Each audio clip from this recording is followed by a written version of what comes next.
Majority in the National Assembly, Aden Duale, says the government will next month introduce key bills to actualize President Uhuru Kenyatta's 4 key pillars that will define his legacy in his second and last term in office.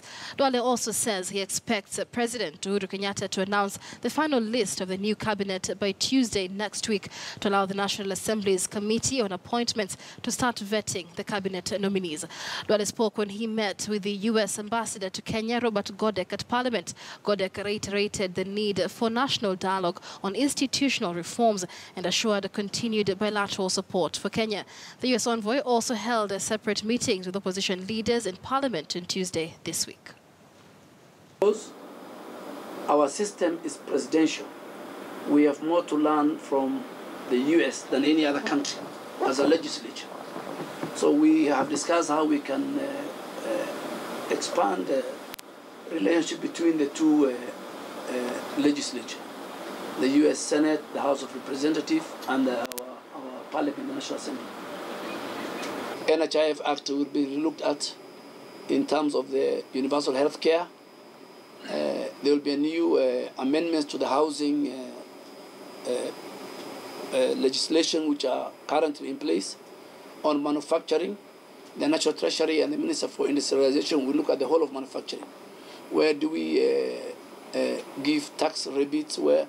So that bill is coming at the end of this month. So I've briefed him, and there's nearly all the current independent office holders, their term of office is coming to an end between 2018 and 2021.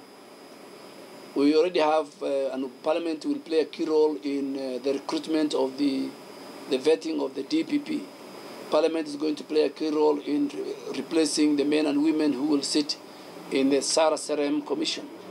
Parliament will fast track on the Gender Commission. So when the National Human Rights Commission term will be over, maybe 2019, 2020, the current Chief Justice term is coming to an end in 2020. The Office of the Auditor General will become vacant in the next 2-3 years. National Police Service Commission, IPOA. So all these are very, very critical institutions. And Parliament will play a very big role. So as a country that supports these institutions, both financially and everything. Obviously, the United States wants to work with the government and people of Kenya on the major projects and the things which we've been doing together in healthcare and education, agriculture, many different areas. So I was pleased to hear a little bit more detail about the legislative priorities that the National Assembly has going into 2018. And this is just another one of my meetings with the leaders of the National Assembly and the Senate on those legislative priorities and how the United States can help work on them and how we can support them. We also had a good discussion about the importance of a national conversation, and I expressed to you the strong U.S. support for having that conversation as we go into 2018. There are issues that clearly emerged out of the last election, and there is an opportunity, I think, whether it's around strengthening institutions, strengthening devolution, improving governance, dealing with corruption, dealing with the issue of security sector reform. There are opportunities to address those issues in the coming days here in Kenya. And once again, I would just urge that happen, and the United States is certainly prepared to support it as we discussed. But